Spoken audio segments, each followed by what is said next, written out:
Welcome to the Traders Clinic, your regular shot in the arm of trader insights, philosophy and knowledge, brought to you by two professional money managers, Ali Crooks and Charlie Burton. In each episode, we cover all things from the world of trading and answer your burning trading questions. We're back again, mate. We are indeed. Like your shirt. Likewise. So, this is a great question. Great question. We can delve into this. Or Yeah. a great subject to cover. Why do 80% of traders not use stops? I think at its core, it's the desire to be right. I think at its core, no one likes getting stopped out. So the easy answer to not getting stopped out is to not use stops. Let it run forever. Yeah, and this is very common. This stat is speak to brokers have the information, of course. Some brokers are reluctant to share that information specifically, but some do, and they say, yeah, 70 to 80% of our customers, retail customers, just don't use stops. And I think, yes, it comes back down to this desire to be right. So if you don't use a stop and you get in here and price comes down, and then it comes back up, and you've not used a stop, then you're like, oh yeah, I was right. It's this desire to be right. And the amount of times that people get stopped out. So what happens is your typical person, they might start using stops as a newer trader, maybe, start using stops, get stopped out, only to then see ultimately the price go back up again. And they see this happen several times and they think, well, just not going to bother using stops again. What a waste of time. Because it always, and this is the self-language that comes out, it always comes back. It always goes back up. And so they tell themselves this stuff. Based on basically three instances or whatever, and so they stop using stops, and then of course all hell breaks out, because then when they don't use a stop, price goes a lot deeper. Then they panic and jump out, only to then see it go higher again, and they're like, oh God, I panicked and jumped out, and I took a loss, and it did go higher. So then they carry on down that route. And then they start martingaling in because then they start adding in, because then I can get back out sooner if it goes back up. So all this stuff comes out.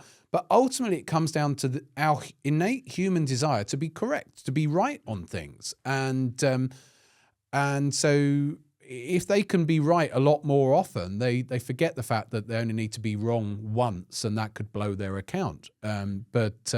But that is at the core of it. Let's take it from there. I think what's interesting is, to pick up on something you said, was the fact that the amount of traders that maybe start with a stop, but the fact that they keep getting stopped out makes them go, well, what's the point of this? They get stopped out, like you said, and the market goes that way. So again, I don't know off the top of my head how, it's very hard to know how many of them came in and never used a stop versus the ones who did use a stop and then stopped and then changed.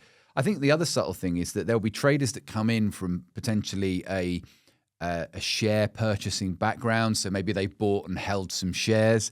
So this idea that they're not seeing the difference. They know that they're trading CFDs. They know that it's leverage. They know that there's risk, but they don't necessarily see it in quite a different way. That when they buy a share, you've got something tangible there. So you can have a 20% price decrease, but you still own the underlying asset. And when you're trading, it's you've only got to have a few losing trades without stops in place, and your entire account can go. And I think that differential sometimes gets missed. So traders come in and think, oh well, I'm gonna trade this particular market. I'm going to trade even a stock that they own, and then suddenly it doesn't take long for a 200-300 pip move against them, and then they're in all sorts of trouble. So there's lots of underlying reasons, but I think really, if you boiled it down, if you were to put a reason across the board, I would say the same as you. It's the want and desire to be right, that people haven't actually got used to embrace the fact that they're going to be wrong 50, 60 times. And can still make money. Exactly. That's the thing. People understand the concept of being right 50% of the time with a 1 to 2 risk reward. Oh yeah, this, you write that down on a piece of paper for them. They understand the concept. Then they get into the actual physical elements of trading, and over 100 trades, the first 50 are losers or whatever. Let's be extreme, but yeah, they have to accept that 50 of those 100 trades are going to be losers. Then all of a sudden they don't want to do that anymore. I always say The market is trying to teach you bad habits. So when it comes to things like this, just remember when you're tempted to not put a stop on because last time you got stopped only for it to go back up again, the market has done its job. If you start going down that route, just remember you're going to be like all those other thousands of tens of thousands, millions of people globally who go down that route and don't put stops on. Do you want to be like those? Because the stats are not good for those people that do that. Ultimately, they will blow up. Doesn't mean to say that they can't be right in the short term, because they'll just sit underwater and then price will come back and all of that. But they only need to have that one instance where price goes down and down and down and down, and then it's too late, and then that's it, they've blown up. So it only needs to happen once. So the market has done its job if it gets you to stop using stop losses. Just remember, the market is a devil on your shoulder and he's constantly trying to get you to do the wrong things.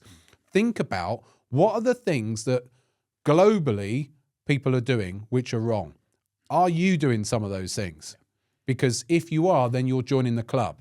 You need to be removing yourself, get into the 10% club. Yeah, I always say, is this a masses decision or is this a minority decision? Are you doing what the masses do in this moment? Because a lot of the time, the initial emotion that you will feel will be exactly the same as the person who's doing everything wrong. You'll feel the same emotion. Yeah. And often it's about doing the hard thing. So in that moment, are you making the hard decision to hold on to that trade before it reaches its target? Are you making the hard decision to not move your stop as price is going against you? A lot of the time, if you're not making the hard decision, you're making the wrong decision. You're taking the easy way out, which is what all of the masses are doing. And like you said, doesn't end up well for them at all. Not at all. Right. Good. So great question here. How much time is a good amount of time that I should be putting into my trading each week? How long's a piece of string? Yeah.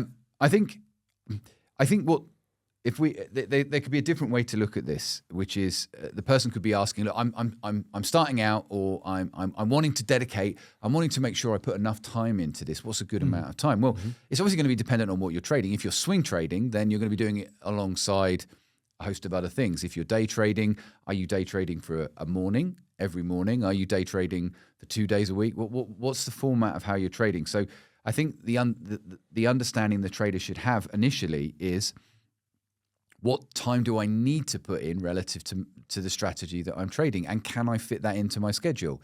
So let's say the trader's got a job, they're at work 9 to 5. Well, they may need to spend an hour in the morning analyzing that market, looking for potential trades, looking for potential setups, placing orders, and then they need to review those at some point during the day or review them at the end of the day. So it's more about what time can you put in to effectively deliver the strategy that you have to trade. It doesn't necessarily have to be tons and tons of hours, but it needs to be effective and relative to how much time you have. Yeah, absolutely. And there's the old 10,000 hour rule, isn't there? So it takes 10,000 hours of practice at something, whatever that endeavor is, in order for you to become competent. And so I do think, using your example, someone who's newer to trading, the more time you can give to it, then yes, the better. You're accumulating that knowledge and at least some form of experience. The only problem is that someone could sit there 10 hours a day staring at the markets, and it's not to say that there can't be a benefit from staring at the markets for 10 hours a day, but there's still the potential that actually could be the wrong thing for some individuals, because they then start jumping in and getting tempted by trades and going off plan and all of that sort of stuff. But let's come back to just the learning of it. Then actually the technicals of learning something, learning the technicals of the market, can be done in a reasonable amount of time. There's one thing that there is no time substitute for, and that's experience. And experience takes time. So how much time per week? Yeah, great. However many hours you can and you want to devote whilst maintaining a balance in your life. You know, you might have children, partner, whatever, and you need to spend time having a balance there. So whatever you feel that you can devote, I think would be a good thing. But please also keep in mind, it's going to take time. Yes. Because when it comes to dealing with the emotions of trade outcomes, winners, losers, winners, losers, winners, losers. There's no substitute for time. You can't fast forward that. In a way, some people will say, well, yeah, if I day trade, then I fast forward that. I'm accumulating a lot more, possibly, but there are downsides to that as well. Yeah. You could be rapidly increasing, like you said, the bad habits. You could be spending all of that time doing stuff that's actually making things worse for you. Yeah, exactly. So I think at the end of it, no substitute for time and building experience over time, over months and years, really. But in the short term, yes, throw at it whatever you can to get towards that 10,000 hours, but it's still going to take time. Exactly. I think I look at it in two ways. I say that there's work that you're doing on the training ground. So that's learning, studying, going back over old charts, making sure you've tested your strategy, you've looked at the different scenarios play out.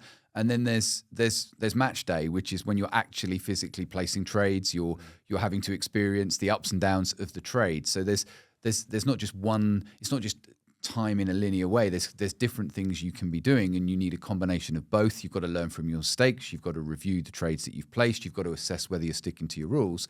So I wouldn't just look at it as the number of hours. It's the quality of what you're doing during those hours that will mean you progress. You progress more effectively. The more effort that people put in over time, it's not a linear thing. So it doesn't guarantee success, because I've met plenty of traders who've put all this effort in and they've still messed up because of they didn't work on their mindset. However, there's a great golfing story going back several decades. One of the famous golfers in the 70s, 80s, he was practicing before going out onto the course. And he was practicing out of a bunker, and there was an American big Texan with his big Texan hat on watching him. And as he hit the ball and it came out the bunker onto the green, onto the practice green, and went into the hole. And the Texan shouted, "Wow, that was amazing." He said, "I bet you $100 you can't do that again." So he placed the ball back into the bunker, and he did it again. And the Texan, that's ridiculous, you know.